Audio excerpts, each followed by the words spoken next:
Hello student, welcome back to my channel Samrat academy. Student, class 10th वालों के लिए सबसे ज्यादा महत्वपूर्ण वीडियो है। आज मैं आप लोगों को 2024 का एक वायरल पेपर बताने वाला हूं, विज्ञान का। यही पेपर आप लोगों के एग्जाम में आने वाला है। मैंने आप लोगों से कहा था मैं हर बार आप लोगों को अलग अलग कोड का पेपर बना रहा हूं।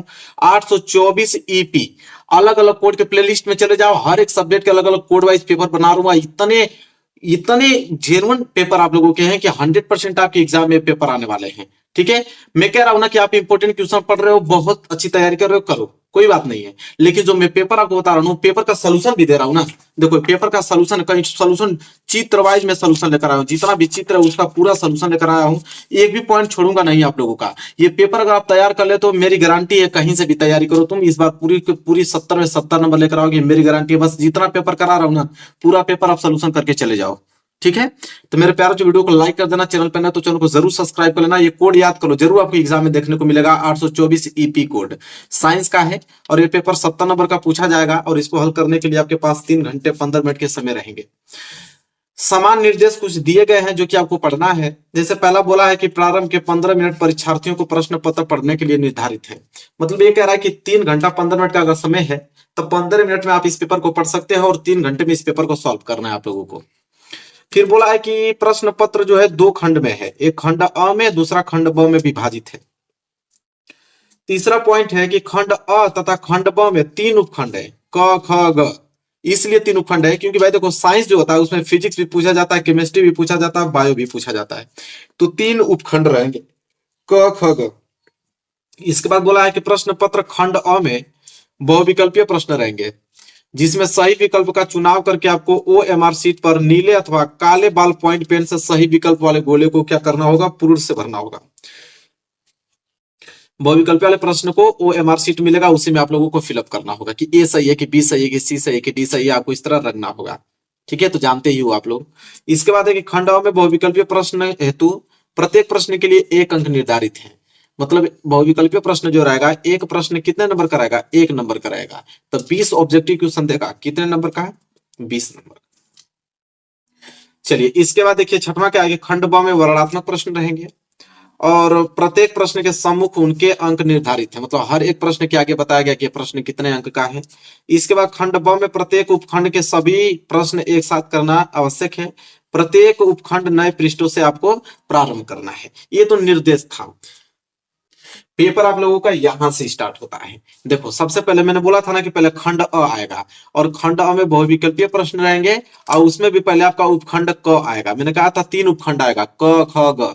तो क में पहले फिजिक्स के क्वेश्चन आएंगे। देखो 20 ऑब्जेक्टिव क्वेश्चन कितने नंबर के, 20 नंबर के। देखो पहला प्रश्न क्या बोला है, पहला बोला है कि किसी वस्तु से बड़ा आभासी प्रतिबिंब बनाने वाला दर्पण है। कह रहा है कि वो कौन सा दर्पण है कि जो वस्तु से बड़ा प्रतिबिंब बनाए और आभासी बनाए। कौन सा दर्पण है, समतल दर्पण, अवतल दर्पण, उत्तल दर्पण के आपके गोलीय दर्पण। तो मेरे प्यारे बच्चों, वो आपका अवतल दर्पण है। अवतल दर्पण जो है वो वस्तु से बड़ा प्रतिबिंब बनाता है और साथ ही साथ आभासी प्रतिबिंब बनाता है। ठीक है, बी वाला ऑप्शन सही होगा, इस प्रश्न को याद रखना।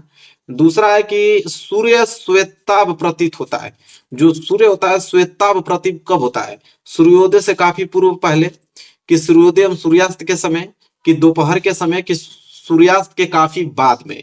तो देखो, सूर्य श्वेताभ प्रतीत होता है दोपहर के समय में। सी वाला ऑप्शन सही होगा। ये 2023 में एग्जाम में इंक्लूड किया गया है। ये क्वेश्चन बहुत इंपॉर्टेंट प्रश्न है। बहुत सारे बच्चों को तो मालूम नहीं था 2023 में, लेकिन 2024 में जब देगा ये प्रश्न तो आप इसको एकदम नोट कर लो, दोपहर के समय। ठीक है, इसके बाद तीसरा देखो, किसी विद्युत चालक का प्रतिरोध निम्नलिखित में से किस बात पर निर्भर करता है। तो देखो, किसी भी विद्युत चालक का प्रतिरोध किस बात पर निर्भर करता है मेरे प्यारे बच्चों, तो वो आपके चालक के आकार पर निर्भर नहीं करता है। चालक के आकार पर निर्भर नहीं करता है, क्योंकि प्रश्न में क्या बोला है कि किसी विद्युत चालक का प्रतिरोध निम्नलिखित में से किस बात पर निर्भर नहीं करता है। देखो, चालक की लंबाई पे तो निर्भर करता है भाई, चालक के पाथर घनत्व पे भी निर्भर करता है, चालक के अनुप्रस्थ काट पर भी निर्भर करता है, लेकिन चालक के आकार पर निर्भर नहीं करता है। इसलिए डी वाला ऑप्शन जो है राइट आंसर हो जाएगा। चौथा प्रश्न है, एक गोलीय दर्पण की वक्रता त्रिज्या 30 सेंटीमीटर, उसकी फोकस दूरी होगी। तो देखो F बराबर क्या होता है, R बटे के 2। तो F बराबर क्या हो जाएगा, R का वैल्यू 30 बटे 2, तो F बराबर कितना आ जाएगा, 15 सेंटीमीटर आ जाएगा। और ऑप्शन दूसरा जो है राइट आंसर हो जाएगा। तो ये प्रश्न तो देता ही देता है, इसमें कोई सोचने वाली बात नहीं है। F बराबर R/2 फॉर्मूला याद रखना, R का वैल्यू दिया रहेगा, F निकाल लोगे। चलो क्वेश्चन 4 भी क्लियर हो गया। इसके बाद क्वेश्चन नंबर 5 देखो क्या है, लघु पतन के कारण परिपथ में विद्युत धारा का मान। देखो लघु पतन के कारण जो विद्युत परिपथ में विद्युत धारा का जो मान होता है मेरे प्यारे बच्चों, वो बहुत अधिक बढ़ जाता है। क्या होता है? बहुत अधिक बढ़ जाता है, और सी वाला ऑप्शन इसका सही आंसर होगा। इसके बाद देखो क्वेश्चन नंबर 6 है। तो देखो 6 प्रश्न है कि किसी मकान में 200 वोल्ट पर विद्युत आपूर्ति की जाती है। मकान में 100 ओम और 200 ओम प्रतिरोध के दो विद्युत बल्ब प्रतिदिन अगर 1 घंटा प्रयोग में आते हैं तो प्रतिदिन विद्युत की खपत कितनी होगी? तो प्रतिदिन विद्युत की खपत होगी 600 वाट घंटा। ठीक है, न्यूमेरिकल का मेरे प्रश्न है, न्यूमेरिकल एक वीडियो में आप लोगों को जितने न्यूमेरिकल सब फार्मूला वाइज बता दूंगा, क्लियर हो जाएगा। लेकिन ये प्रश्न बहुत ज्यादा इंपॉर्टेंट है, इसको याद रखना, 600 वाट घंटा प्रतिदिन यहाँ पे जो होगी विद्युत खपत होगी। इसके बाद 7वां है, दूरदृष्टि दोष के कारण प्रतिबिंब बनता है। देखो अगर आपकी आंखों में दूरदृष्टि दोष है तो उसके कारण जो प्रतिबिंब बनेगा आप लोगों का, वो रेटिना के पीछे बनेगा। देखो 2 ही प्रश्न आते हैं कि दूरदृष्टि दोष के कारण प्रतिबिंब बनता है रेटिना के पीछे, और आगे दे देगा कि निकट दृष्टि दोष के कारण प्रतिबिंब बनता है तो रेटिना के आगे। ठीक है, यहाँ लेकिन दूर पूछा है तो पीछे, निकट पूछता तो आगे। कितना याद रखना, कंफ्यूज मत होना, बी वाला ऑप्शन जो है सही हो जाएगा। अब यहां से उपखंड ख स्टार्ट हो गया। उपखंड ख में आपके केमिस्ट्री के प्रश्न रहेंगे, जैसा कि 8वां देख पा रहे हो कि जिन अभिक्रियाओं में आयनों के विनिमय से नए यौगिक बनाते हैं उन्हें कहा जाता है।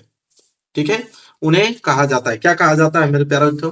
प्रतिस्थापन अभिक्रिया कहा जाता है, कि उभय अपघटन अभिक्रिया कहा जाता है, कि योगात्मक अभिक्रिया की द्विविस्थापन अभिक्रिया कहा जाता है। देखो आयनों का अगर आदान प्रदान हो तो उस समय आप लोगों का द्विविस्थापन अभिक्रिया कहा जाता है। आयनों के आदान प्रदान से अगर नए यौगिक बन रहे हो तो द्विविस्थापन अभिक्रिया कहलाता है। डी वाला ऑप्शन जो है बिल्कुल राइट आंसर हो जाएगा। चलिए आगे बात करते हैं प्रश्न नंबर 9। और प्रश्न नंबर 9 जो है बहुत सिंपल प्रश्न है, मीठे सोडे या खाने सोडे का अणु सूत्र क्या होता है? अणु सूत्र मतलब रासायनिक सूत्र क्या होता है? ठीक है, तो देखो खाने वाले सोडा का सूत्र होता है NaHCO3। क्या होता है? NaHCO3। 9 का सी ऑप्शन जो है बिल्कुल राइट आंसर हो जाएगा, इसको याद रखना। इसके बाद 10वां प्रश्न, सामान्य तापक्रम में तथा दाब में द्रव के रूप में पाई जाने वाली अधातु है। कह रहा है कि अगर सामान्य तापक्रम देखा जाए या दाब देखा जाए, उसमें द्रव के रूप में पाई जाने वाली अधातु इनमें से कौन है? क्लोरीन है कि फ्लोरीन है कि ब्रोमीन है कि यहाँ पे आपके आयोडीन है? तो आपका ब्रोमीन है। ब्रोमीन जो होता है वो समान तापक्रम और दाब में द्रव के रूप में ही पाया जाता है। ठीक है, तो कौन है? ब्रोमीन है। सी वाला ऑप्शन जो है बिल्कुल राइट आंसर हो जाएगा। इसके बाद अगर आगे हम बढ़े और अगला प्रश्न देखें, देखो प्रश्न नंबर 11। और प्रश्न नंबर 11 जो है वो है आपका प्रोपेनल है। इसमें से बताना कि प्रोपेनल कौन सा समूह है इसमें से, C2H5O की C3H6O की C4H8O की C3H5O। ठीक है, तो प्रोपेनल जो है वो आपका C3H6O है। बी वाला ऑप्शन जो है बिल्कुल राइट आंसर हो जाएगा, C3H6O। तो प्रोपेनल जब ये प्रश्न पूछे तो इसको जरूर याद रखना है, बहुत ज्यादा इंपॉर्टेंट प्रश्न है। बी वाला ऑप्शन इसका राइट आंसर होगा। चलिए आगे देखते हैं 12वां प्रश्न क्या है। एसिटिक अम्ल का आईयूपीएसी नाम पूछ रहा है कि एसिटिक अम्ल का आईयूपीएसी नाम क्या है? तो उसका होता है एथेनोइक अम्ल। बी वाला ऑप्शन क्लिक कर दो। बहुत बार मैंने इंपॉर्टेंट क्वेश्चन में भी आप लोगों को बता रखा है यह प्रश्न है। एसिटिक अम्ल का आईयूपीएसी नाम एथेनोइक अम्ल होता है। 13वां प्रश्न देखो क्या है, एक भूरे रंग का चमकदार तत्व यक्ष को वायु की उपस्थिति में गर्म करने पर वह काला हो जाता है, इस तत्व का नाम बताओ। तो इस तत्व का नाम क्या? आपका कापर है। सिंपल जानते ही हो आप लोग, तो कापर हो जाएगा, क्योंकि कापर को जब हम लोग जलाते हैं तो उसमें काले रंग की परत जम जाती है। जब भी आप कापर ले लीजिएगा, कापर लेकर जब उसको जलाइएगा तो ऊपर देखिएगा काले काले परत आपको उसमें ऊपर जमता हुआ दिखाई देगा। ठीक है, तो ऑप्शन ए जो है इस प्रश्न का राइट आंसर हो जाएगा। आगे बात करेंगे तो अगला आपका आ गया उपखंड ग। उपखंड ग में बायोलॉजी के प्रश्न रहेंगे। प्रश्न नंबर 14 से स्टार्ट होगा। स्वपोषी पोषण के लिए आवश्यक है। स्वपोषी पोषण मतलब जो अपना भोजन स्वयं बनाते हो। Option A carbon dioxide, option B chlorophyll, option C सूर्य का प्रकाश, ऑप्शन डी उपयुक्त सभी। तो उपयुक्त सभी जो इस प्रश्न का राइट आंसर होगा, क्योंकि पौधा अपना भोजन स्वयं बनाता है, स्वपोषित पोषण कहलाता है। तो वो कार्बन डाइऑक्साइड की भी जरूरत पड़ती है उसको, क्लोरोफिल की भी जरूरत पड़ती है, सूर्य का प्रकाश का भी जरूरत पड़ता है, इसलिए उपयुक्त सभी जो है इस प्रश्न का राइट आंसर होगा। फिर है कि मादा जनन तंत्र के किस भाग में कॉपर टीका स्थापित किया जाता है या वो कहाँ पे प्रयोग किया जाता है? तो ऑप्शन सी गर्भाशय में। ठीक है, सी वाला ऑप्शन जो है बिल्कुल राइट आंसर हो जाएगा इसका। बहुत इंपॉर्टेंट प्रश्न है। इसके बाद 16वां है कि मेंडल के अनुसार मटर के पौधे में निम्नलिखित में से कौन सा जीनोटाइप लंबे तने व झुर्रीदार बीजों के लक्षण व्यक्त करेगा। बहुत इंपॉर्टेंट है। तो वो हो जाएगा आपका capital TT small R R. ये बहुत ज्यादा इंपॉर्टेंट है। मैं आपसे रिक्वेस्ट कर रहा हूँ कि प्रश्न आपको याद होने ही चाहिए। सी वाला ऑप्शन जो है राइट आंसर हो जाएगा। इसके बाद 17वां देखो, निषेचन के बाद पुष्प का कौन सा भाग जो है फल में बदल जाता है। ठीक है, तो पुष्प का कौन सा भाग वो है जो फल में बदल जाता है निषेचन के बाद, वो है आपका अंडाशय। सी वाला ऑप्शन जो है बिल्कुल राइट आंसर हो जाएगा। इसके बाद 18वां देखो, एक स्वस्थ व्यक्ति में सामान्य रक्त दाब होता है। ठीक है, तो रक्त दाब एक सामान्य व्यक्ति में, जो कि व्यक्ति स्वस्थ है, तो उसमें कितना होगा, तो 120/80। ठीक है, 120 कितना होगा, 80 जो है वो सामान्य रक्त दाब होगा एक सामान्य स्वस्थ व्यक्ति में। तो बी वाला ऑप्शन इतना याद रखना, बहुत इंपॉर्टेंट प्रश्न है। 19वां देखो क्या है, कुपिका। कुपिका को हम लोग वायु कोष्टिका भी बोलते हैं। तो कुपिका में पाई जाती है। तो देखो कुपिका में पाया जाता है। ठीक है, यकृत में कि फेफड़ों में, तो देखो फेफड़ों में कुपिकाएं होती है ना, तो कुपिका पाई जाती है कहाँ पे, फेफड़ों में पाई जाती है। बी वाला ऑप्शन सही होगा। 20वां है कि पादप में जाइलम उत्तरदायी है। तो पादप में जाइलम, जाइलम मतलब जल का वहन करने में तो उत्तरदायी है। ए वाला ऑप्शन सही हो जाएगा। एक फ्लोएम पूछता है, फ्लोएम पूछता तो भोजन का वहन हो जाता है, लेकिन पादप में जाइलम पूछा है इसलिए जल का वहन। तो ए वाला ऑप्शन सही हो जाएगा। तो ये तो 20 नंबर खत्म हो गए। अब यहाँ से खंड ब आता है वर्णनात्मक प्रश्न। इसमें आपके सबसे पहले उपखंड क रहेगा, और कितने नंबर के रहेंगे खंड ब, 50 नंबर का। पहला प्रश्न देखो खंड अ में, जो कि फिजिक्स के रहेंगे। पहला प्रश्न है, एक 5 सेंटीमीटर लंबाई की वस्तु 40 सेंटीमीटर फोकस दूरी वाले उत्तल लेंस के सामने मुख्य अक्ष पर 20 सेंटीमीटर की दूरी पर रखी है। लेंस द्वारा बने प्रतिबिंब की स्थिति बताना है, प्रकृति एवं आकार ज्ञात करना है, और किरण आरेख भी खींचना है। ये बहुत ज्यादा इंपॉर्टेंट है। और ये प्रश्न कितने नंबर के लिए आएगा आपके एग्जाम में, 4 नंबर के लिए। चलो देखो इस प्रश्न को कैसे लगाओगे। सबसे पहले बोला है कि एक 5 सेंटीमीटर लंबाई की वस्तु। ठीक है, तो वस्तु की लंबाई दिया है, तो वस्तु की लंबाई को हम बोलते हैं h1। h1 बराबर कितना दिया है, 5 सेंटीमीटर वस्तु की लंबाई दिया है। ठीक है, इसके बाद बोला है 40 सेंटीमीटर फोकस दूरी। तो फोकस दूरी f से डिनोट करते हैं 40 सेंटीमीटर। लेकिन यहाँ पे क्या है, उत्तल लेंस है। ठीक है, उत्तल लेंस है इसलिए प्लस में रहेगा 40 सेंटीमीटर। इसके बाद बोला है कि 20 सेंटीमीटर दूरी पर रखी है, एक वस्तु जो है 20 सेंटीमीटर दूरी पर रखी है। मतलब u बराबर आपको दिया है 20 सेंटीमीटर, लेकिन वस्तु की दूरी जो होता है हमेशा माइनस में होता है, तो u बराबर -20 सेंटीमीटर होगा। इतना तो आपको मालूम है। इसके बाद बोला है कि लेंस द्वारा बने प्रतिबिंब की स्थिति, मतलब v का वैल्यू बताइए। ठीक है, इसके बाद प्रकृति एवं आकार पूछा है, तो आकार के लिए h2 का वैल्यू हमें ज्ञात करना है, और प्रकृति के लिए हमें m का वैल्यू ज्ञात करना पड़ेगा, आवर्धन। ठीक है, इतना एक ज्ञात करके तब हमको ये क्वेश्चन जो है सॉल्व होता नजर आएगा। देखिए करेंगे क्या, अब कुछ करने की जरूरत नहीं है, आपको लगाना है लेंस सूत्र। क्या लगाएंगे, लेंस सूत्र। बहुत सिंपल है, 4 नंबर आप आसानी से ले जाओगे इसको लेंस सूत्र से। लेंस सूत्र क्या कहता है कि 1/f बराबर 1/v माइनस के 1/u, ये होता है आपका लेंस सूत्र। अब बस वैल्यू रख दो, 1/f, f का वैल्यू कितना है 40, बराबर 1/v का वैल्यू ज्ञात करना है, -1/u का वैल्यू कितना है -20। इसके बाद हो जाएगा यहाँ पे 1/40 बराबर 1/v। यह माइनस इस माइनस को प्लस कर देगा तो हो जाएगा 1/20।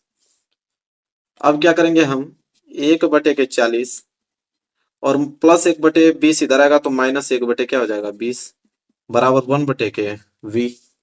एलसीएम लेंगे तो एलसीएम कितना हो जाएगा 40, 40 से कम 40 और 20 दूनी के 40 बराबर 1/v। तो 1 - 2 -1, -1 कितना हो जाएगा 40 बराबर 1/v। हमें v ज्ञात करना है तो v को ऊपर कर दो, 40 ऊपर चला जाएगा तो -40 हो जाएगा। तो v बराबर कितना आ गया -40 सेंटीमीटर। तो -40 सेंटीमीटर दूरी पे बनेगा प्रतिबिंब। ठीक है, जिधर वस्तु रखी गई है उसी साइड। और h2 ज्ञात करना हमें, प्रतिबिंब की लंबाई कितनी है। तो एक फार्मूला होता है मेरे प्यार बच्चों, m बराबर v/u बराबर h2 बटे H1, ये फॉर्मूला होता है। तो यहां से आप निकाल लो, तो यहां से हो जाएगा V का वैल्यू कितना है -40, और बटे U का वैल्यू कितना था -20, बराबर H2 का वैल्यू हमें ज्ञात करना है, H1 का वैल्यू दिया है आगे से, देखो H1 बराबर यहाँ दिया है ना 5 सेंटीमीटर, तो रख लो 5, माइनस से माइनस कैंसिल, 20 दूनी के 40, तो 2 बराबर H2 बटे कितना आ गया 5, अब 5 का गुणा हो जाएगा तो 5 दूनी के 10 बराबर H2। H2 क्या है, प्रतिबिंब की ऊंचाई, तो प्रतिबिंब की ऊंचाई कितना आ गया 10 सेंटीमीटर, और वस्तु की ऊंचाई कितना था 5 सेंटीमीटर, मतलब वस्तु से बड़ा बना, मतलब लंबा बना, लंबा बना, और कैसा बना आपका सीधा बना, प्लस में है ना, तो सीधा बना, तो लंबा बना और सीधा बना, और कैसा बना आभासी बना, आभासी। बस हो गया, प्रकृति भी हमने ज्ञात कर लिया, और प्रतिबिंब की हमने यहाँ पे ऊंचाई भी ज्ञात कर लिया, और प्रतिबिंब कितना दूरी पे बनेगा वो भी हमने ज्ञात कर लिया। अब जाके आप लोगों का 4 नंबर मिलेगा, लेकिन इसमें एक चीज और बोला है, किरण आरेख भी खींचिए, बोला है ना किरण आरेख भी खींचिए। चलिए देखिए, ये है किरण आरेख, खींच लीजिए आप लोग, ये पूरा का पूरा आप लोगों का क्या है किरण आरेख है, दिख रहा है आप लोगों को, ये लेंस है, और यहाँ पे वस्तु रखी गई है, देखो इसका प्रतिबिंब यहाँ बन रहा है, 40 सेंटीमीटर दूरी बन रहा है, तो चित्र का स्क्रीनशॉट ले लो, बना लेना, चित्र बनाना पड़ेगा नहीं तो 2 नंबर कट जाएगा, चित्र बोला है तो चित्र बनाना पड़ेगा आप लोगों को। नोट कर लिया आपने चित्र। चलो अगला प्रश्न देखो क्या है, अगला है दूसरा प्रश्न, कि किसी सीधे धारावाही तार के कारण उत्पन्न चुंबकीय क्षेत्र की दिशा ज्ञात करने के लिए मैक्सवेल के कॉक स्क्रू का नियम को परिभाषित कीजिए। ठीक है, क्या बोला है, कॉक स्क्रू के नियम को परिभाषित कीजिए। इसी को यहाँ पर नोट कर लेना, इसी को हम लोग मैक्सवेल के दक्षिणा पेंच का नियम भी बोलते हैं, यहाँ पे नोट कर लेना, भूलना मत, क्योंकि एग्जाम में मैक्सवेल भी दे देता है। इसी को हम लोग क्या बोलते हैं, मैक्सवेल के दक्षिणा पेंच का नियम, दक्षिणा, जहां नोट बनाइएगा वहां पे लिख लीजिएगा दक्षिणा पेंच का नियम। दोनों प्रश्न पूछेगा, आंसर आपको एक ही लिखना है। ठीक है, मैक्सवेल के दक्षिणा पेंच का नियम मैं छोटा कर देता हूं ताकि दिखे आप लोगों को। मैक्सवेल के दक्षिणा पेंच का नियम पूछे, या तो किसी सीधे धारावाही तार के कारण उत्पन्न चुंबकीय क्षेत्र की दिशा ज्ञात करने के लिए मैक्सवेल के कॉक स्क्रू नियम को परिभाषित करिए पूछे, दोनों में आपको आंसर सेम ही देना है। ठीक है, चलो आंसर कैसे लिखोगे, देखो यह आंसर है, यदि हम पेंच कसते समय पेचकस को दाएं हाथ में पकड़कर, देखो इस हाथ में पकड़कर, इस तरह ना पेचकस हम लोग कसते हैं, देखो जिस तरह मैं नचा रहा हूं, कह रहा है यदि हम पेंच कसते समय पेचकस को दाएं हाथ में पकड़कर इस प्रकार घुमाए कि पेंच का नोक धारा के बहने की दिशा में चले, ये जो नोक है धारा की बहने की दिशा में इस तरह चल रही है, इस तरह, जिस दिशा में पेंच को घुमाने के लिए अंगूठा घूमता है, देखो अंगूठा किधर घूम रहा है, इस तरह घूमता है ना, तो कह रहा है कि पेंच को घुमाने के लिए अंगूठा घूमता है, वही चुंबकीय बल रेखाओं की दिशा होगी, मतलब जिस साइड अंगूठा घूमेगा वो चुंबकीय बल रेखाओं की दिशा होगी। चित्र में, अभी मैं चित्र दिखाता हूं, चित्र में एक तार में विद्युत धारा नीचे की ऊपर की ओर बह रही है, पेंच की नोक को ऊपर की ओर चलाने के लिए दाहिने हाथ के अंगूठे को वामावर्त दिशा में, वामावर्त दिशा मतलब ऊपर से देखने पर चलाना पड़ेगा, यही चुंबकीय बल रेखाओं की दिशा होगी। ठीक है, देखो ये चित्र बना लेना, समझ में आ जाएगा, मैं बड़ा कर देता हूं, दिख रहा है आप लोगों को, ये देखो यह धारा है, यह तार है, यह चुंबकीय बल रेखाएं हैं, पेज को उसको इस तरह पकड़ा हुआ इस तरह नचा रहा है। ठीक है, बाकी नियम आप लोगों का यही है जो मैं अभी तक बोला हूं। ठीक है, यहां तक आप इसको नोट कर लो, तो यही आप लोगों के दक्षिणा पेंच का नियम बोलेगा। ठीक है, तो यही आपको उत्तर देना है, मैक्सवेल के दक्षिणा पेंच का नियम, या तो आपको प्रश्न में इस प्रकार बोलेगा कि किसी सीधे धारावाही तार के कारण उत्पन्न चुंबकीय क्षेत्र की दिशा ज्ञात करने के लिए मैक्सवेल के कॉक स्क्रू नियम को परिभाषित कीजिए, दोनों एक ही है। कंफ्यूज मत होइएगा, 4 नंबर के लिए एग्जाम में आएगा, अब पूरे के पूरे नंबर आपको मिलेंगे। इसके बाद देखो तीसरा प्रश्न क्या है, तीसरा है निम्न चित्र में, अभी मैं चित्र दिखाता हूं, कह रहा है कि निम्न चित्र में, चित्र बना हुआ आएगा आपके एग्जाम में, कह रहा है कि निम्न चित्र में प्रतिरोध R1 बराबर 15 ओम, R2 बराबर 10 ओम, R3 बराबर 30 ओम, R4 बराबर 5 ओम, R5 बराबर 20 ओम, वो बैटरी जो है 18 वोल्ट की है, इस परिपथ में तुल्य प्रतिरोध व विद्युत धारा की गणना कीजिए। और ये प्रश्न 4 नंबर के लिए बहुत इंपोर्टेंट प्रश्न है। ठीक है, चित्र कौन सा रहेगा, मैं चित्र दिखाता हूँ। आपकी एग्जाम मतलब पेपर में चित्र बना हुआ आएगा। ठीक है, यही चित्र बना रहेगा, यह चित्र है। ठीक है, यही चित्र है। देखो यहाँ पे R1 R2 R3 तीन प्रतिरोध जुड़ा हुआ है और इधर R4 R5 जुड़ा हुआ है। कितना 18 वोल्ट की बैटरी से जुड़ा हुआ है। ठीक है, ये कुंजी लगा हुआ है, एम्पियर लगा हुआ है धारा नापने के लिए। इसके बाद ये आपकी एग्जाम में चित्र बना रहेगा। और प्रश्न में क्या दिया है आपको, मैं यहाँ वैल्यू एक बार लिख लेता हूँ हल करने के लिए।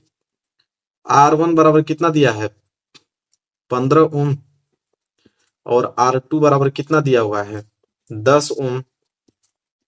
R3 बराबर कितना दिया हुआ है 30 ओम और R4 बराबर कितना दिया है 5 ओम और इधर आपका R5 बराबर दिया हुआ है 20 ओम। ठीक है, और 18 वोल्ट की बैटरी है। ठीक है, V बराबर 18 वोल्ट की बैटरी यहाँ पे है। पूछा क्या है कि इस परिपथ में तुल्य प्रतिरोध R का वैल्यू टोटल प्रतिरोध पूछा है और विद्युत धारा की गणना I की गणना कीजिए। ये दो चीज पूछा हुआ है और इतना चीज दिया हुआ है। अब देखो चित्र आपके पास है ही, इसी चित्र की मदद से हम लोग हल करेंगे। देखो कैसे हल करेंगे इसको, मैं छोटा करता हूं ताकि दिखे आप लोगों को अच्छे से। दिख रहा है आप लोगों को चित्र ना? देखो देखो सबसे पहले हम लोग करेंगे क्या, देखो R1 R2 R3 ये जो तीनों प्रतिरोध आपको दिखाई दे रहे हैं ये पार्श्व क्रम में जुड़े हुए हैं। ठीक है, किस क्रम में जुड़े हुए हैं, पार्श्व क्रम में जुड़े हुए हैं। तो पार्श्व क्रम मतलब समांतर क्रम में जुड़े हुए हैं। पहले इन तीनों को हल करेंगे। तो इन तीनों को हल करने के लिए जब तीन प्रतिरोध पार्श्व क्रम में जुड़े हों तो हम लोग प्रतिरोध कैसे निकालते हैं, उसका फॉर्मूला क्या होता है, 1/R डैश बराबर 1/R1। तीन प्रतिरोध था ना, तो एक को R1 मान लेते हैं, एक को R2 मान लेते हैं और एक को R3 मान लेते हैं। और तीन प्रतिरोध दिया भी है R1 R2 R3।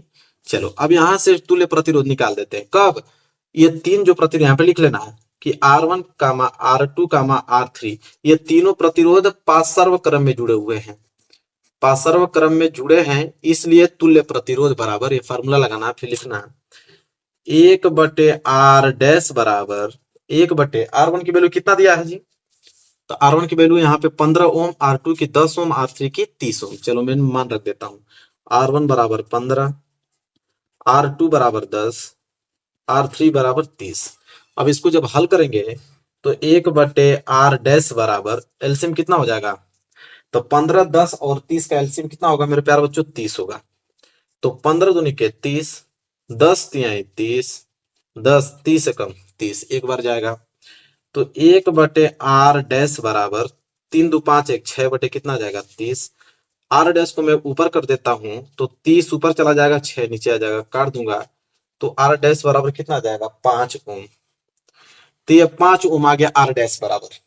ठीक है, अब देखो अब क्या करेंगे हम लोग, चित्र देखो, इन तीनों का हल किया तो R डैश बराबर कितना आ गया 5 ओम। अब देखो R4 और R5 ये किस क्रम में है, तो ये भी पार्श्व क्रम में जुड़े हुए हैं। ठीक है, किस क्रम में जुड़े हुए हैं, पार्श्व क्रम में जुड़े हुए हैं। अब इनको हल करेंगे R4 और R5 को। ठीक है, तो चलो नीचे से लिखेंगे कि R4 व R5 किस क्रम में जुड़े हैं, पार्श्व क्रम में। तो पार्श्व क्रम में जुड़े हैं तो इसलिए 1/R डैश, उसको हमने R डैश माना था तो इसको R डैश मान लेता हूं, बराबर 1/R4 प्लस 1/R5। ठीक है, जब इसको हल करेंगे तो हो जाएगा 1/R डैश डैश बराबर 1/R4 की वैल्यू कितना दिया है, तो R4 की वैल्यू दिया है 5 ओम और R5 की दिया है 20 ओम। जब इसको हल करेंगे तो 1/R डैश डैश बराबर कितना आ जाएगा 20 एलसीएम, 5 को 20, 20 एकम 20। तो 1/R डैश डैश बराबर हो जाएगा 4 1 5/20। हमें तो R डैश की वैल्यू निकालना है, तो R डैश को ऊपर कर दो तो R डैश डैश ऊपर हो जाएगा, तो इधर 20 भी ऊपर चला जाएगा, 5 नीचे हो जाएगा, तो 5 को 20, तो R डैश डैश बराबर कितना आ जाएगा 4 ओम। ठीक है, तो R डैश बराबर 4 ओम आ गया। अब देखो जब इन तीनों को मैंने हल किया तो वो आया R डैश और R डैश की वैल्यू कितना था 5 ओम आया। जब इन दोनों को हमने हल किया तो यहाँ पे R डैश आया जो कि वैल्यू कितना था 4 ओम। अब देखो यह आपका 5 ओम सिर्फ एक लाइन में बच गया, इधर नीचे आया तो एक लाइन में बच गया 4 ओम। अब ये आर डैश और आर डैश किस क्रम में हो गए, तो श्रेणी क्रम में हो गए। अब इनको हम लोग लगाएंगे, ठीक है। तो चलो वहां पे कुल प्रतिरोध क्या होगा, क्योंकि दो ही प्रतिरोध बच गया ना, तो कुल प्रतिरोध बराबर टोटल प्रतिरोध क्या होगा, R dash plus R dash, क्योंकि समांतर क्रम श्रेणी क्रम में यही तो सीरीज चलता है, R dash plus R dash. तो आर डैश का वैल्यू कितना आया था 5 ओम और आर डैश का कितना आया था 4 ओम, तो टोटल कितना आ गया 9 ओम। कुल प्रतिरोध जो कि आर है, कुल प्रतिरोध कितना आ गया 9 ओम आ गया। कुल प्रतिरोध मालूम चल गया कितना आ गया 9 ओम। अब देखो दो ही चीज हमसे पूछा था, कुल प्रतिरोध, ठीक है मैं दिखा देता हूं क्या क्या पूछा था। पूछा था कुल प्रतिरोध आर का वैल्यू जो कि 9 ओम आ गया, बिल्कुल सही। और धारा, कुल धारा बताइए, तो धारा का फॉर्मूला क्या होता है, आई बराबर, ठीक है। परिपथ में धारा पूछा है ना, तो यहां पे लिख देते हैं परिपथ में धारा। तो परिपथ में धारा, धारा को किससे डिनोट करते हैं, आई से। आई बराबर क्या होता है V अपान के आर, मतलब कुल विभवांतर बटे कुल प्रतिरोध। तो विभवांतर कितना था 18 वोल्ट दिया था उसमें, V बराबर 18 वोल्ट, और आर टोटल वैल्यू कितना आया है 9, तो 9 दूनी के 18, आई बराबर 2। और धारा निकाल रहे हो तो एम्पियर होगा इसका मात्रक, 2 एम्पियर टोटल धारा आ गया और कुल प्रतिरोध 9 ओम आ गया। अब पूरे के पूरे नंबर आपको दे दिए जाएंगे। पूरा बताया कि नहीं सोल्यूशन, एक भी पॉइंट छोड़ रहा हूं नहीं, मैं जानता हूं ये प्रश्न आएंगे आपके एग्जाम में और करना ही पड़ेगा इस पेपर को, 70 में 70 नंबर आप लोगों को। इसके बाद देखिए आगे प्रश्न नंबर 4, नामांकित चित्र की सहायता से फ्लेमिंग के बाएं हाथ का नियम लिखिए, ठीक है। तो अब चित्र बनाना है और फ्लेमिंग के बाएं हाथ का नियम भी लिखना है, और ये प्रश्न 6 नंबर के लिए, समझ रहे हो, ये प्रश्न कितने नंबर के, 6 नंबर का। चलो उत्तर लिखो इसका, लिखोगे किसी धारावाही चालक के चारों ओर चुंबकीय क्षेत्र की दिशा को मैक्सवेल के दक्षिण हस्त नियम से ज्ञात किया जाता है, ठीक है। देखो ये दक्षिण हस्त नियम है, जिधर घूम रहा है ये धारा बह रही है इधर साइड, ये आपका जिस साइड इस तरह नाच रहा है, ये चुंबकीय क्षेत्र की दिशा को बता रहा है। इसके बाद इसके नीचे लिखोगे इस नियम के अनुसार यदि धारावाही चालक को दाहिने हाथ में इस प्रकार पकड़े कि अंगूठा चालक में प्रवाहित धारा की दिशा को निर्देशित करे, तो चालक को पकड़ने वाली अंगुलियों की दिशा चुंबकीय क्षेत्र की दिशा होती है, ठीक है। यहां तक नोट कर लो। नोट करने के बाद दूसरा पॉइंट लिखोगे इसमें कि चुंबकीय क्षेत्र में धारावाही चालक पर बल की दिशा फ्लेमिंग के वामहस्त नियम से ज्ञात की जाती है। देखो इस तरह फैला लो, यही अंगूठा है ना, ये जो अंगूठा है चालक पर लगने वाले बल को दिखाता है, और यह वाला आपका हाथ है यह चुंबकीय क्षेत्र की दिशा को दर्शाता है, और ये जो आपका है यह आपके विद्युत धारा की दिशा को दर्शाता है। ये चित्र बनाना है आप लोगों को। इसके बाद नीचे लिखना है इस नियम के अनुसार यदि बाएं हाथ की प्रथम 3 अंगुलियों को एक दूसरे के लंबवत इस प्रकार रखा जाए कि तर्जनी चुंबकीय क्षेत्र की दिशा को एवं मध्यम धारा की दिशा को, जो मध्यम उंगली है वह धारा की दिशा को, और अंगूठा जो है अंगूठे की दिशा जो है चालक पर आरोपित बल की दिशा को दर्शाती है, वही चीज जो चित्र में बनाया हूं, ठीक है, को दर्शाती है, उसी को हम लोग बोलते हैं दक्षिण हस्त नियम, ठीक है। यहां तक आप लोग नोट कर लो, कितना सिंपल से मैंने चित्र वाइज आप लोगों के लिए लिखा है कि एक भी टॉपिक आप लोगों का छूटेगा, चित्र बना लेना। इसके बाद अगर ये प्रश्न नहीं कर पाते हो तो अथवा करके एक प्रश्न और दिया हुआ है कि किसी प्रिज्म श्वेत प्रकाश के विक्षेपण को स्पष्ट कीजिए, मतलब स्पष्ट करना, वो भी रेखा चित्र बनाकर करना है कि वर्ण विक्षेपण को दर्शाना है कि जब श्वेत प्रकाश की किरण किसी प्रिज्म से जाती है तो वर्ण विक्षेपण कितने रंगों में विभाजित होती है, चित्र द्वारा बताना है। चलो तो ये भी अथवा वाला भी बताऊंगा मैं आप लोगों को। अथवा वाला देखो, प्रकाश का विक्षेपण जब सूर्य के प्रकाश की संकीर्ण प्रकाश पुंज को प्रिज्म के एक फलक पर डाला जाता है तो प्रिज्म के दूसरे पटल या फलक से निर्गत प्रकाश 7 रंगों में विभाजित हो जाता है, इतना तो मालूम है आप लोगों को, तथा इसे पर्दे पर लेने पर 7 रंगों की एक पट्टी प्राप्त होती है। प्रकाश का इस प्रकार 7 रंगों में विभाजित होना प्रकाश का विक्षेपण या वर्ण विक्षेपण कहलाता है। तो वर्ण विक्षेपण समझ में आ गया। प्रकाश के विक्षेपण के दौरान पर्दे पर प्राप्त विशेष क्रम में 7 रंगों की पट्टी को हम क्या बोलते हैं, स्पेक्ट्रम कहते हैं, जिसका अर्थ है रंगों का मिश्रण।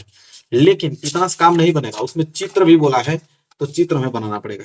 देखो ये सूर्य का प्रकाश है, यहाँ जा रहा है, प्रिज्म से टकरा रहा है, तो यहाँ पे देखो परावर्तित होकर 7 रंगों में विभाजित हो गया। ये पर्दा है आपका, एक लाल में, दूसरा नारंगी, फिर पीला, फिर हरा, फिर नीला, फिर जामुनी, फिर बैगनी। सबसे अधिक विचलन होता है बैगनी रंग का, ऑब्जेक्टिव क्वेश्चन में आता है। सबसे कम होता है लाल रंग का। इसके नीचे आप लिखोगे कि श्वेत प्रकाश के विक्षेपण के दौरान प्राप्त 7 रंगों में एक क्रम होता है जो इस प्रकार है, नीचे से ऊपर की ओर बैगनी, जामुनी, नीला, हरा, पीला, नारंगी तथा लाल। इन रंगों के क्रम को याद रखने के लिए हम लोग विबग्योर को याद रखें। ठीक है, यह याद करने की ट्रिक है विबग्योर से, जो इन रंगों के अंग्रेजी भाषा के शब्दों के पहले अक्षर से बना है। परिक्षेपण का कारण यह है कि विभिन्न रंगों का प्रकाश का अपवर्तन भिन्न भिन्न होता है और बैगनी प्रकाश का अपवर्तन विचलन सबसे अधिक होता है। मैंने बताया ना कि बैगनी का सबसे अधिक होता है और लाल प्रकाश का अपवर्तन विचलन क्या होता है, सबसे कम। और इसी कारण बैगनी रंग स्पेक्ट्रम में सबसे नीचे और लाल रंग स्पेक्ट्रम में सबसे ऊपर प्राप्त होता है। कितना हमने विश्लेषण बहुत अच्छे तरीके से इसमें एक्सप्लेन करके लिखा हुआ है, ताकि आपको एक एक वर्ड आपको समझ में आ जाएगा, ताकि एग्जाम में आप 70 में 70 नंबर लेकर आओ। आप देखो उपखंड ख स्टार्ट हो गया। ठीक है, अब उपखंड ख मतलब प्रश्न नंबर 5वां। अब यहाँ पे आपके सिर्फ केमिस्ट्री के प्रश्न दिखेंगे। कह रहा निम्नलिखित को उदाहरण द्वारा समझाइए। 4 नंबर का है। पहला कि दैनिक जीवन में पीएच का महत्व क्या है, दूसरा ऊष्माक्षेपी रासायनिक अभिक्रिया क्या है। 2 नंबर इसमें मिलेगा, 2 नंबर इसमें मिलेगा। ठीक है, चलिए सबसे पहले हम देखेंगे दैनिक जीवन में पीएच का महत्व क्या है, इसके बाद ऊष्माक्षेपी रासायनिक अभिक्रिया देखेंगे। चलो देखो दैनिक जीवन में पीएच का महत्व क्या है। पहला है कि हमारा शरीर 7 से लेकर 7.8 पीएच परास के बीच कार्य करता है। मिट्टी की पीएच प्रकृति अम्लीय हो तो फसल के लिए क्या होती है, अनुकूल नहीं होती है। ठीक है, मिट्टी का अगर पीएच प्रकृति अगर अम्ल पाया जाए मिट्टी में तो वो फसल के लिए अनुकूल नहीं होती है। तीसरा है कि हमारे उदर में, पेट में अगर हाइड्रोक्लोरिक अम्ल जो कि HCl होता है, जो उदर को हानि पहुंचाए बिना पाचन में सहायक करता है। समझ लो HCl इतना खतरनाक है अम्ल, जो हमारे पेट में भी होता है और बिना हानि पहुंचाता है और पाचक में सहायक भी होता है, जो हम लोग खाना डाइजेस्ट करते हैं। इसके बाद चौथा है कि यदि मुंह का पीएच मान 5.5 से कम हो जाता है तो दांतों का क्षय हो जाता है, मतलब दांत सड़ने लगते हैं, दांतों का क्षरण होना चालू हो जाता है। अगर मुंह का पीएच मान कितना कम हो जाए, 5.5 से कम हो तब। ठीक है, इसके बाद देखो 2 नंबर आपको मिल जाएगा इसमें। इसके बाद ऊष्माक्षेपी रासायनिक अभिक्रिया, ये भी 2 नंबर का है। देखो ऊष्माक्षेपी रासायनिक अभिक्रिया किस कहते हैं। सबसे पहले आप हेडिंग डालो ऊष्माक्षेपी अभिक्रिया लिखो। जिस रासायनिक अभिक्रियाओं को उत्पादों के साथ ऊष्मा भी निकलती है ऊष्माक्षेपी अभिक्रिया कहलाती है। मतलब कि अगर रासायनिक अभिक्रिया हो रहा है और उत्पाद के साथ ऊष्मा निकले तो समझ लो कि ऊष्माक्षेपी अभिक्रिया कहलाएगा। जैसे एग्जांपल के तौर पे हमने लिया है CH4 मीथेन, उसमें हमने ऑक्सीजन की अभिक्रिया कराया, जो कि CO2 प्राप्त हुआ और जल प्राप्त हुआ और उसके साथ देखो ऊष्मा भी निकल रहा है, तो उत्पाद के साथ ऊष्मा निकल रहा है ना, ऊष्माक्षेपी अभिक्रिया कहलाएगा। 2 नंबर आपको मिल गया। चलो आगे बढ़ते हैं, अगला प्रश्न देखो, प्रश्न नंबर 6। प्रश्न नंबर 6 क्या है, बहुत इंपोर्टेंट है कि निम्न पर टिप्पणी दीजिए। 2 नंबर का है, 2 नंबर का। यश दलेपन क्या होता है, 2 नंबर। और क्या होता है जब सोडियम धातु ठंडे जल से अभिक्रिया कराती है, तो 2 नंबर इसमें मिलेगा। तो पहले हम लोग एस दलेपन जानते हैं कि एस दलेपन किसे कहते हैं। तो देखो क्वेश्चन नंबर 6 का पहला एस दलेपन हेडिंग डालो और उत्तर में लिखना कि लोहे और इस्पात को सुरक्षित रखने के लिए उन पर जस्ते मतलब जिंक की पतली परत चढ़ाने की विधि को एस्लेदन कहते हैं। यस दलेपन मतलब समझते हो, जो आप लोगों का लोहा और इस्पात का, जो जैसे लोहा आपका साइकिल है तो उसमें अगर मैं जिंक की परत लोहे पर चढ़ा दूंगा तो समझ लो कि वो क्षरण होने से बच जाएगा, उसी को हम लोग एस दलेपन कहते हैं। ठीक है, समझ में आ गया आप लोगों को। चलो इसके बाद है क्या होता है जब सोडियम धातु ठंडे जल से अभिक्रिया कराती है। देखो जब सोडियम धातु इतनी तेजी से पानी से अभिक्रिया करता है तो उत्पन्न हाइड्रोजन आग पकड़ लेती है, मतलब उसमें से आग निकलने लगता है, उष्मा निकलने लगता है। जैसे एग्जांपल में देखो सोडियम है सॉलिड के रूप में, उसमें जल में मिला दिया लिक्विड, उस सोडियम ऑक्साइड बना दिया एक्वस के फॉर्म में, और देखो हाइड्रोजन और इसमें से उष्मा भी निकल रहा है। बस 2 नंबर मिल गया, यहाँ से चेक करेगा एग्जाम में 2 नंबर दे देगा पूरा आप लोगों को। इसके बाद 7वां प्रश्न देखो क्या है। 7वां है क्या होता है जब, केवल रासायनिक समीकरण लिखना है। 1.5 नंबर के प्रश्न है, 4 प्रश्न 6 नंबर का है। पहला है कि चूने के पानी में देर तक कार्बन डाइऑक्साइड गैस प्रवाहित की जाती है। अगर चूने के पानी में बहुत देर तक कार्बन डाइऑक्साइड गैस अगर हम प्रवाहित करें तो क्या होगा। देखो चूने के पानी में जब कार्बन डाइऑक्साइड प्रवाहित करते हैं तो देखो कार्बन डाइऑक्साइड जब चूने में प्रवाहित करते हैं कैल्शियम हाइड्रोक्साइड, तो कैल्शियम कार्बोनेट बनता है और जल बन जाता है। बस रासायनिक समीकरण लिखना था, आपको 1.5 नंबर मिल गया। इसके बाद देखो क्या है, ख वाला कि शुष्क मतलब बूझे चूने की अभिक्रिया अगर हम शुष्क क्लोरीन गैस से कराई जाती है तो क्लोरीन गैस से अगर हम बूझे चूने की अभिक्रिया कराएं तो क्या होगा। तो देखो क्या होगा कि जब सूखे बुझे चूने को क्लोरीन गैस से अभिक्रिया की जाती है तो यह ब्लीचिंग पाउडर बनाता है। क्या बनाता है? Bleaching powder. देखो सूखा चूना कैल्शियम हाइड्रोक्साइड, उसका हमने क्लोरीन गैस से अभिक्रिया कराया तो कैल्शियम ऑक्सीक्लोराइड बनाया, जो कि ब्लीचिंग पाउडर का रासायनिक सूत्र होता है, और साथ क्या बनाएगा? जल बनाएगा। लो भाई 1.5 नंबर इसमें भी आप लोगों को मिल गया। इसके बाद है कि जिप्सम को गर्म किया जाता है। जिप्सम को अगर हम लोग गर्म करेंगे तो क्या होगा। देखो क्या होता है कि जब जिप्सम को अगर हम लोग 373 केल्विन पर अगर गर्म कर देंगे तो वो प्लास्टर ऑफ पेरिस बना लेता है, प्लास्टर ऑफ पेरिस में कन्वर्ट हो जाएगा। जैसे देखो CaSO4 2H2, ये क्या आपका जिप्सम, अगर इसे मैं 373 केल्विन ताप पे अगर मैं गर्म कर दूं तो देखो यह CaSO4 और हाफ H2O बना देगा, जो कि किसका सूत्र है? प्लास्टर ऑफ पेरिस का सूत्र है। लो इसमें भी आप लोगों को 1.5 नंबर मिल गए। इसके बाद है घ वाला कि सोडियम धातु की जल से विक्रिया कराई जाती है। अगर हम सोडियम धातु को अगर जल से विक्रिया कराएंगे तो क्या होगा। देखो सोडियम धातु की अगर जल के साथ क्रिया कराएंगे तो सोडियम धातु जल के साथ तीव्र गति से विक्रिया करके क्या बना देगा? तुरंत सोडियम हाइड्रोक्साइड बना देगा और हाइड्रोजन गैस बना देगा। रिएक्शन देख लो, सोडियम है जल है, जब आपस में विक्रिया करा रहा है तो सोडियम हाइड्रोक्साइड बना रहा है और हाइड्रोजन गैस बना रहा है। क्लियर है ना। चलो अगर यह नहीं चारों कर पाओगे तो अथवा करके एक ऑप्शन और दिया है कि निम्नलिखित पर संक्षिप्त टिप्पणी लिखिए 6 नंबर के लिए। भर्जन बताओ 2 नंबर, उभय अपघटन बताओ 2 नंबर, संक्षारण बताओ 2 नंबर। ठीक है, तो मैं तीनों आप लोगों को बताने वाला हूं। ठीक है, सबसे पहले भर्जन क्या होता है। देखो भर्जन क्या होता है कि वह क्रिया जिसमें अयस्क को वायु की उपस्थिति में उसके गलनांक के नीचे गर्म किया जाता है तो भर्जन कहलाता है।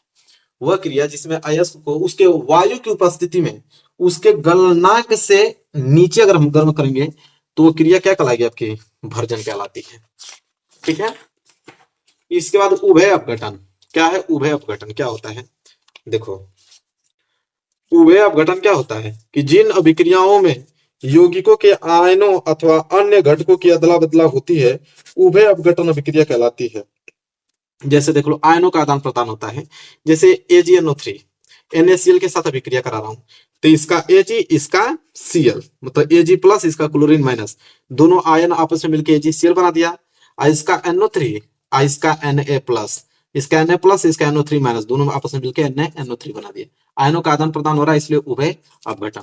और संक्षारण तो आप लोग जानते हो। ठीक है, संक्षारण में क्या बताना है। संक्षारण कि जब कोई भी धातु चाहे इस्पात लोहा है वायु की उपस्थिति में आ जाता है तो धीरे धीरे क्षरण होने लगता है, जो कि संक्षारण कहलाता है। बस बात खत्म। अब उपखंड ग आ गया। उपखंड ग में प्रश्न नंबर 8वां पहला प्रश्न है इसमें 8वां में पहला, पादप में जाइलम का प्रमुख कार्य लिखिए 1 नंबर का। तो भाई पादप में जाइलम का कार्य क्या होता है? जल का वहन करना। लो 1 नंबर मिल गया। ठीक है, इसके बाद दूसरा है कि शरीर के किस अंग में कॉपर टी स्थापित किया जाता है। तो शरीर के किस अंग में कॉपर टी स्थापित किया जाता है? गर्भाशय में किया जाता है। लो 1 नंबर मिल गया। ठीक है, इसके बाद अगला प्रश्न देखो इसमें क्या दिया हुआ है। अगला प्रश्न दिया हुआ है तीसरा, मेंडल ने किस पौधे पर अपना प्रयोग किया था? मटर पे तो किया था। लो आंसर लिख लो मटर, 1 नंबर इसका भी मिल गया आप लोगों को। इसके बाद है समजात अंगों के उदाहरण दीजिए। समजात अंग क्या होते हैं? देखो पहली बात तो समजात अंग जानो क्या होता है कि विभिन्न जीवों में ऐसे अंग जिनकी समान आधारभूत संरचना होती है, मतलब समान आधारभूत की संरचना होगी परंतु कार्य उन सबके अलग अलग होंगे, जैसे समजात अंग कहलाते हैं वो। जैसे आपका मेढक हुआ, पक्षी हुआ, मनुष्य, ये तीनों के आकार जो हैं अलग अलग, कार्य भी अलग अलग होंगे। मतलब संरचना आधारभूत समान ही होती है। मेढक पक्षी उनमें हृदय होता है, सोचने की क्षमता होती है, सब कुछ चीजें होती हैं, लेकिन कार्य अलग अलग होता है। ये समजात अंग कहलाते हैं। क्लियर हो गया। चलो अगला प्रश्न देखो, प्रश्न नंबर 9। प्रश्न नंबर 9 4 नंबर का है कि मनुष्य के दोहरे परिसंचरण की व्याख्या कीजिए। 4 नंबर के लिए प्रश्न है। देखो कैसे लिखेंगे इसको, लिखेंगे हम लोग 9 वाला, हृदय 2 भागों में बटा होता है। इसका दायां और बायां भाग ऑक्सीजनित और विऑक्सीजनित रुधिर को आपस में मिलने से रोकने में उपयोगी सिद्ध होता है। इस तरह का बंटवारा शरीर को उच्च दक्षिणापूर्व ऑक्सीजन की पूर्ति कराता है। जब एक ही चक्र में रुधिर दोबारा हृदय में आता है तो उसे दोहरा परिसंचरण कहते हैं। और इसे इस प्रकार स्पष्ट किया जा सकता है कि ऑक्सीजन को प्राप्त कर रुधिर फुफ्फुस में आता है और इस रुधिर को प्राप्त करते समय बाएं अलिंद हृदय में बाएं की ओर स्थित कोष्ठ बायां अलिंद जो होता है शिथिल रहता है, और जब बायां नीले फैलता है तब यह संकुचित होता है और जिससे रुधिर इसमें चला आता है और अपनी बारी पर जब पेशियां बाएं नीले संकुचित होता है तब वो रुधिर शरीर में पंपित हो जाता है।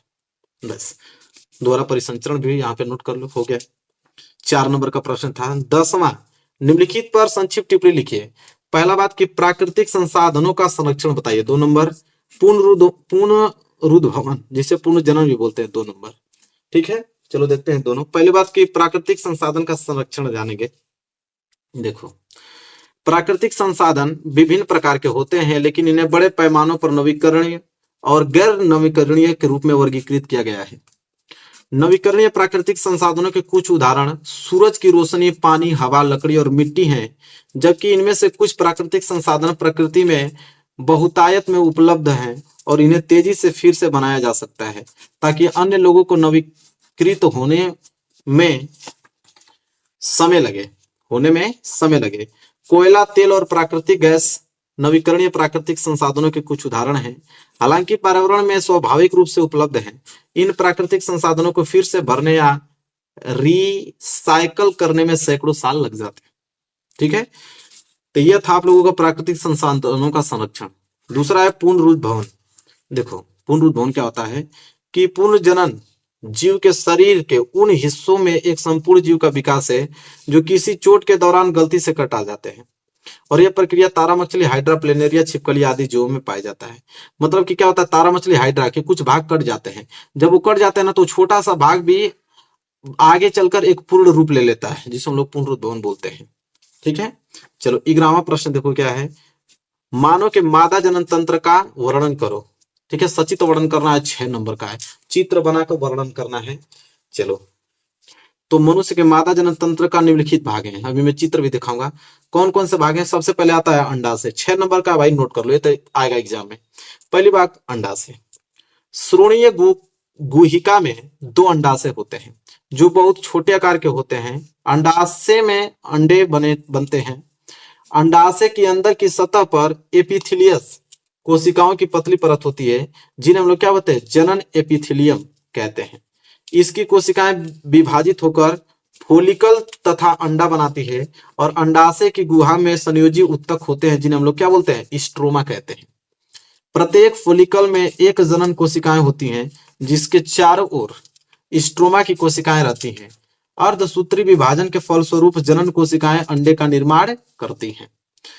ओस्ट्रोजिन तथा प्रोजेस्टेरॉन नामक 2 हार्मोन अंडाशय द्वारा स्रावित होते हैं, जो मादा में प्रजनन संबंधित विभिन्न क्रियाओं को क्या करते हैं, नियंत्रण करते हैं।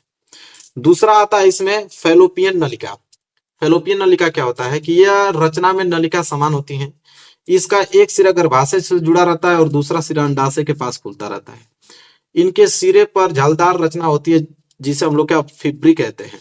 अंडाशय से जब अंडा निकलता है तो फिब्री की संकुचन क्रिया के कारण फैलोपियन नलिका में आ जाता है और यहां से गर्भाशय की ओर बढ़ता है। अंड निषेचन फैलोपियन नलिका में ही होता है। यदि अंडे का निषेचन नहीं होता, यह गर्भाशय से होकर योनि में और ऋतुस्राव के समय योनि से बाहर निकल जाता है। इसके बाद चित्र देख लो, ये आपका अंडवाहिनी कहलाता है, फैलोपियन ट्यूब है आप लोगों का, जो कि अंडाशय इसमें होता है। ये वाला भाग गर्भाशय है, ग्रीवा कहलाता है, योनि कहलाता है। ठीक है, मैं छोटा कर देता हूं ताकि पूरा दिख पाए। दिख गया, यही संरचना आप लोगों को बनाना है। क्या है देखो चित्र, मानव मादा जनन तंत्र है। ठीक है, इसके बाद तीसरा भाग आता है गर्भाशय, जो कि ये वाला भाग है। ये वाला भाग, ये जो दिखाई दे रहा है, ये गर्भाशय का पार्ट है। तो गर्भाशय हेडिंग लिखो इसमें। यह मूत्राशय तथा मलाशय के बीच स्थित एक मांसल रचना है। फैलोपियन नलिकाएं इसके दोनों और ऊपर के भागों में खुलती हैं। गर्भाशय का निचला सिरा कम चौड़ा होता है और योनि में खुलता है। गर्भाशय के अंदर की दीवार एंड्रोमेट्रिय की बनी होती है। गर्भाशय का मुख्य कार्य जो होता है, निषेचन अंडे को क्या करता है, परिवर्धन काल में जब तक कि गर्भ विकसित होकर शिशु के रूप में जन्म न ले ले, आश्रय तथा भोजन का क्या करता है, प्रदान करता है। फिर चौथा होता है योनि उसका। ठीक है, ये वाला इसमें लिखेंगे कि यह मांसल नलिका समान रचना है। इसका पिछला भाग गर्भाशय के ग्रीवा में खुलता है और मादा में मूत्र निष्कासन के लिए अलग छिद्र होता है जो योनि में खुलता है। और लास्ट भाग है भग। योनि बाहर की ओर एक सुराख से खुलती है जिसे हम लोग भग कहते हैं। बात खत्म, पूरा बता दिया। और देखो साथ ही साथ इंटरेस्टिंग है, मैं एक होमवर्क आप लोगों को देता हूँ। इन दोनों में से कोई एक ही प्रश्न करना है, जो कि मैं इसका आंसर ऑलरेडी बता चुका हूँ। अथवा करके एक दिया है कि प्राकृतिक संसाधनों के संपोषित प्रबंधन पे एक निबंध लिखिए। ये आप लोगों के होमवर्क भी जरूरी है, नहीं तो आप लोग लापरवाह हो जाओगे। तो ये होमवर्क आप लोगों के लिए, इसको अपने किताब से छाट कर लिख लेना। तो मेरे प्यार बच्चों, देख रहे हो ना, मैं पूरा सोल्यूशन बता रहा हूँ, एक भी पॉइंट आप लोगों को छोड़ रहा हूँ बिल्कुल नहीं, एक भी पॉइंट छोड़ नहीं रहा हूँ। 70 में 70 नंबर लाने की मेरी गारंटी। बस इन पेपरों जो मैं बता रहा हूँ उसका सोल्यूशन भी बता रहा हूँ, बस नोट करके याद करना है उसको। बस वही पेपरों को रिवाइज करके चलो जो मैं आप लोगों को डेली बाय डेली प्रोवाइड कर रहा हूँ हर एक सब्जेक्ट का।